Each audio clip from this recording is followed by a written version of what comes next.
আসসালামু আলাইকুম। সবাই কেমন আছেন? আশা করি ভালো আছেন। এই দেখেন আজকে আমি 3 দিন ধরে প্রচুর ব্যস্ত। আমার বোন 3 তলায় ছিল, 2 তলা ফ্ল্যাটে নামছে, তো প্রচুর পরিমাণে কাজ, এলোমেলো চতুর সাইডে জিনিস জানাস গোছানো লাগে, ধোয়া লাগে, পরিষ্কার করা লাগে, অনেক তারা প্রচুর, আবার রান্না তো করাই লাগে।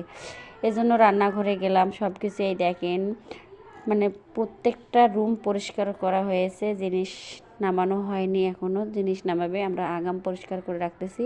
সব জিনিস জানাস এলোমেলো, কোন জিনিস কোথায় রাখছে কোনো ঠিক ঠিকানা নাই। তো আমি আমার বোনের বাসায় আসলাম, আমার বোনকে হেল্প করতেছি, এই দেখেন। তো আমার ছোট বোন, বড় বোন সব সময় একটা, মানে বোন যার আছে সে জানে, বোন থাকলে বোনের মর্ম বোঝে। বোন থাকা কত গুণে ভালো সেটা তো কেউ বোঝে না, আমি বুঝি, কারণ আমরা বোন বোন অনেক অনেক অনেক দুজন দুজনকে অনেক ভালোবাসি, কারণ বোন একটা হচ্ছে মায়ের মতো, মায়ের পরে যদি থাকে সেটা হচ্ছে বোন, বোনের মতো কেউ ভালোবাসে না।